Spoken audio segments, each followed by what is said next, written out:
Good evening. I'm Stacey Amos from News Channel 8, and these are the top stories that we have for you tonight. Timmy is a Spur from beginning to end.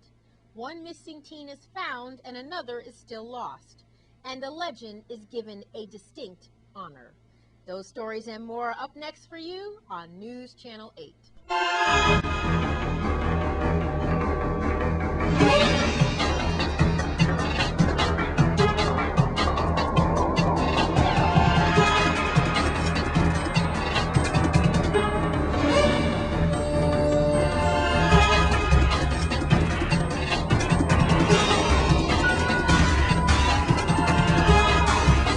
In our top story tonight, earlier this week it was announced that San Antonio Spurs and St. Croix native Tim Duncan was re-signed to a 3-year deal worth around $36 million. 36-year-old Duncan has almost assured himself that he will retire wearing the same black and silver uniform that he did on draft night. The 1997 NBA draft was a fateful one for San Antonio. After winning the draft lottery despite multiple teams having better odds, it was a foregone conclusion that Tim Duncan would be their selection. He paired with David Robinson his rookie year to average 21 points and 12 rebounds per game. From there, Duncan was a model of consistency. In a 15-year career, his averages are almost identical to that of his freshman season, 20 points and 11 rebounds per game. Duncan has helped the city of San Antonio to the playoffs every season, including 4 NBA championships, 2 MVP awards, and a list of memories longer than his 6-foot, 11-inch frame. He's always been the consummate professional, and when this contract expires, he will retire the same way he started, as a San Antonio Spur. And all of us here congratulate Tim Duncan. You make us all very proud. In other news, on St. Croix, missing teen Manuel Davis was returned unharmed to the custody of the Department of Human Services on Tuesday evening. But police still need your help to locate another missing teen. Still missing is 16-year-old Shaniqua Brewster, a missing runaway female minor who was last seen by her family on June 20th. Detectives said Brewster has run away from home before, but in order to ensure her safety, officers are asking anyone who knows her whereabouts or has seen her lately to report her location to the police. Shaniqua is 5'1" to 5'4" inches tall and weighs about 120 to 130 pounds. She has a brown complexion and frequents Estate Mumbiju, Christiansted, and Harborview apartments. Shaniqua Brewster may also be on St. Thomas or St. John. Anyone assisting this missing runaway minor to stay away from home or evade police can face criminal charges. If you know where Shaniqua Brewster is or has any information about where she might be, please call the Juvenile Investigation Unit detectives at 712-6013, 712-6028, or call police emergency at 911. As mentioned last night, there is still no word on the man who went missing off the Frederiksted Pier, and sadly, the VIPD and rescue have called off the search.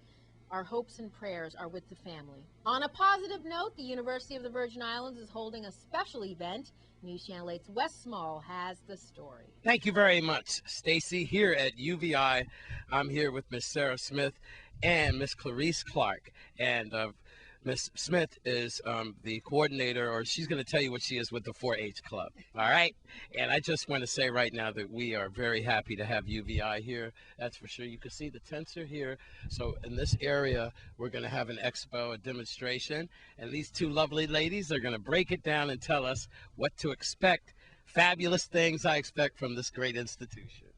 I would hope so, and good evening and good day to everyone. I am Sarah Smith, and the Extension Agent with the 4-H Youth Development Program here with the U.V.I Cooperative Extension Service. And tomorrow, Wes, we have a wonderful activity planned for about 160 of our 4-H summer campers. These are kids that are enrolled in our summer camps, both here at U.V.I and at the Sunny Isle Baptist Church School. But tomorrow, all of these children will be on campus here, 160 strong with their counselors, to take part in the Progressive Agriculture Safety Day. And this is, I think, the 7th year for doing this activity, and this is in part funded by the Progressive Agricultural Foundation. That's a national foundation that is primarily concerned with issues around agricultural safety. And even though the initial aspect of this began with safety on the farm or in an agricultural setting, we quickly discovered that many of those same concerns impact our young people, even though they don't live on a farm.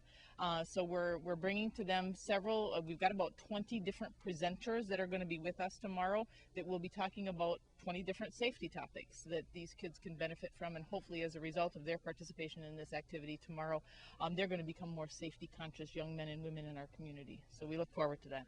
We look forward to that too. Channel 8 is going to be here covering that event. Ms. Clark, Sarah said something interesting, because I've been here for these demonstrations, like in the back there with the tractors and so forth, when you had your people on hand about cultivating and harvesting, and there are dangers in the field. Yes, there is, and that is one of the primary reasons why it's part of the 4-H summer camp activity. We want to make sure that safety is observed in all aspects, not only on the farm, as Sarah mentioned, but also in the home. Sometimes we take for granted some of the things that could cause problems and could hurt our families, and so we need to particularly take notice of those things. And the Extension Service, through the 4-H Family and Consumer Sciences program, during the summer we focus mainly on our youth, and this is indeed one aspect of the camp activity that we offer to the campers that attend our summer camp during this time of the year. Wonderful. I got to tell you that I think two institutions here that can be untouched, and that's agriculture and U.V.I. Those two things you just can't mess with here in the Virgin Islands. They just keep going forward. Please give us the time that will be open here. Well, the activity is tomorrow, Friday, July 13th, beginning at 8:30 and running through 2:30. And again, we'll have presenters ongoing throughout the day. And our campers hopefully will have a wonderful time. They'll be, with every bit of safety in mind, will be shepherded around or are chaperoned around these different stations by a group of very well qualified junior and senior counselors. So we'll have adult supervision during the day. We'll have a break, of course, for lunch, and we'll get our lunch through the Department of Education program. But I think it's worth noting maybe at this point in time who some of our presenters are. And one of the premier presenters, and really like to give a shout out to them, you mentioned the Department of Agriculture. They're instrumental. We had a group of them that delivered the tents and the tables this morning, and they did a wonderful job getting them here in a timely fashion. We also had a group of youngsters here that work with our Extension Service who were instrumental in hauling tables. They were the muscle power, as small as they are, as big as they are, and they helped lift tables and set up tents all day yesterday. So we have a lot of people who are really working with us to make this happen. Some of our presenters, like I said, include the Department of Agriculture. They'll have some of their tractor operators on hand, so we'll demonstrate tractor safety, as well as their veterinary services staff will be on hand to talk about how humans and animals interact and how we can be safe when we're doing that. We'll have St. Croix Rescue. We'll be here with their emergency services and personnel to demonstrate first responder safety. We'll have the St. Croix Pony Club will be here demonstrating helmet safety and horse safety.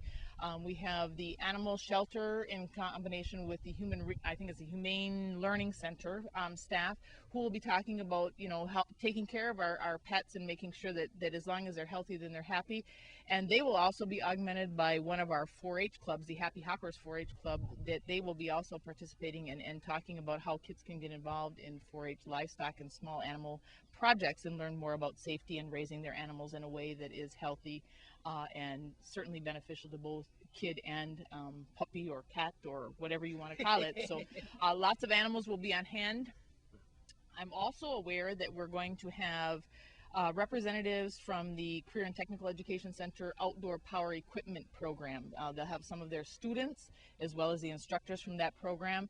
And I'm understanding that they're going to have pocket bikes and other motorbikes and other motorized equipment on hand to demonstrate the proper safety techniques that you need to be aware of when you're working around outdoor power tools, as well as those pocket bikes, which a lot of our kids really love, and which can be a real safety hazard potentially. All right, you guys do all that. Well, that is a lot. And some more. Thank you, Sarah and Ms. Clark there from U.V.I. And Stacy, back to you. And you know how you always say health is wealth. It's a proven fact that plants and animals, if you take care of them, they take care of you. You'll live longer. See? There you go. There you go. Here at U.V.I., I'm Wes Small for News Channel 8. Coming up, Puerto Rico's police department is undergoing some significant changes, and a legend is honored. That's all up next in your Caribbean Report. This is News Channel 8. This is News Channel 8. Now here's your Caribbean report.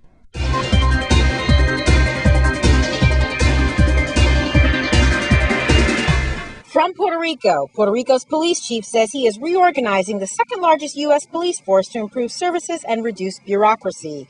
Hector Pescara says he will dissolve the island's 13 police regions and create 4 new districts to shorten the line of command and streamline operations. From the Caribbean, a study by the Inter-American Commission on Human Rights has found that the problems of race are most persistent in the Caribbean compared to other parts of the Americas. From St. Vincent, Vincentian leader Dr. Ralph Gonsalves has been releasing a steady stream of calls on neighboring St. Lucia to take a stake in the regional airline Liat as the cash-strapped carrier moves to renew and expand its aging fleet. From Antigua, in an effort to jumpstart the economy, legislation is now being proposed to authorize the Minister of Finance to grant any person who carries on the business of manufacturing in the country with a number of incentives. From Puerto Rico, Dorado Beach, a Ritz-Carlton preserve property, and distinguished environmental diplomat Jean-Michel Cousteau have announced plans to create an environmental education and eco-adventure program using the property as the natural classroom, introducing travelers to Puerto Rico's extraordinary natural wonders and cultural heritage. From St. Kitts and Nevis, Prime Minister Dr. Denzel Douglas has traveled to Dubai with an investment delegation.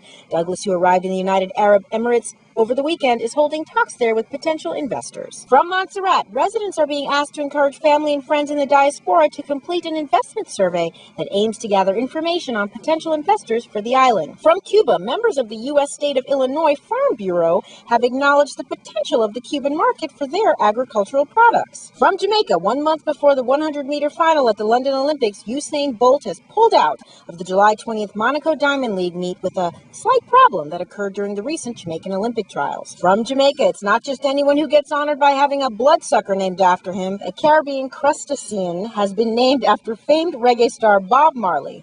Let's just say one love for this. And in your cricket update, West Indies captain Darren Sammy said there was no need to press the panic button after his side collapsed to a disappointing 88-run defeat to New Zealand in the third one-day international in St. Kitts.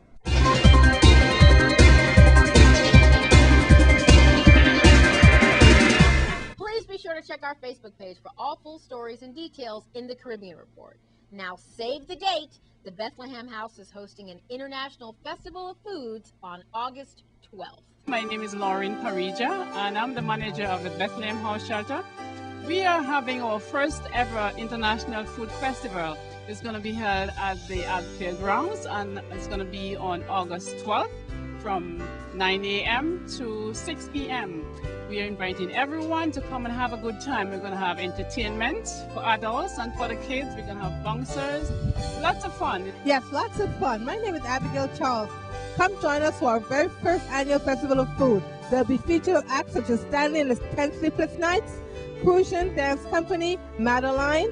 Also, you'll see featured there Junior P. Lots of fun and games for children. This is a family event.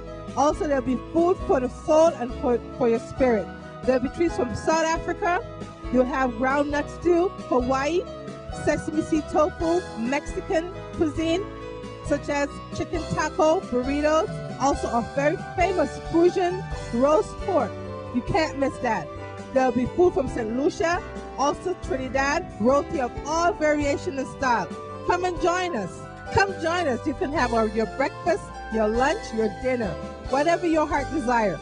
Come and join us for our very first Festival of Food. Once again, thank you for your support in advance. And admission is gonna be $1. Children under 12 are gonna be free. We start at 9 a.m. to 6 p.m. and it's gonna be on Sunday, August 12th at the Ag Fairgrounds. This is a fundraiser for Bethlehem House Shelter and the programs of Catholic Charities. For more information, you could call me, Lauren Parija, at 778-1227 or Daisy Lafond at 773-0132. Thanks. We invite the St. Croix community to come on out for an International Festival of Food on Sunday, August 12th from 9 to 6 p.m. at the Ag Fairgrounds. There will be food from all over the world, including Mexico, Italy, and Israel. This event is a fundraiser for the Friends of Bethlehem House Shelter for the Homeless. Undercover Books will be hosting a book fair at the event with book readings and signings by local authors and poets. Caribbean books and cookbooks will also be for sale at our tent. The festival will also include musicians, dancers, and a flea market. Again, it will be held on Sunday, August 12th from 9 to 6 p.m. at the Ag Fair grounds. Admission is $1 for adults, and children under 12 are free. If you need more information, you can reach the Bethlehem House at 778-1227. Coming up, it's volleyball in your Sports 411. This newscast has been sponsored by Mario's Virgin Crystal. Let us save you the hassle of lugging those jugs around. Purified bottled water conveniently delivered to your home or office. Also available in your favorite grocery store. Call 773-2810. This is News Channel 8. This is News Channel 8. Now here's your Sports 411. Good day. My name is Blanche Bao, and I'm the Vice President of the Virgin Islands Volleyball Federation. And we are extremely proud to host the 14th Senior Caribbean Volleyball Championships. These championships will take place at the Ronald Charles Gymnasium. The tournament for men will be on July 16th to the 21st, and the tournament for women will be on July 25th to the 30th. The 7 participating teams are Bahamas, Barbados, Martinique, Guadeloupe, Trinidad and Tobago, Jamaica, and of course the U.S. Virgin Islands. Games for the men will take place promptly at 5 p.m., 7 p.m., and 9 p.m. Games for the women will take place at 6 p.m. and 8 p.m. Admission, $5 for adults, $3 for children, and children 12 and under. Seniors as well, $3. For those who desire to attend all 6 days, again, we have a low package deal, and you'll get 1 day free. Okay, just kindly ask those at the door. In addition, we have t-shirts that will be on sale and a fully stocked concession. All last games will be the host team, so please come out and support the U.S. Virgin Islands. Emphasize that the reigning champs for the males and the females is Trinidad and Tobago.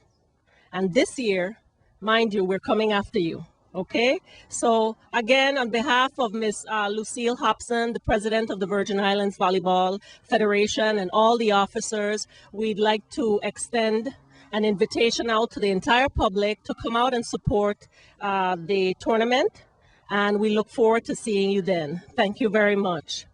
Again, the dates are July 16th to the 21st for the male tournament, and for the women's tournament will be July 25th to the 30th. So come on out, and we look forward to seeing each and every one of you.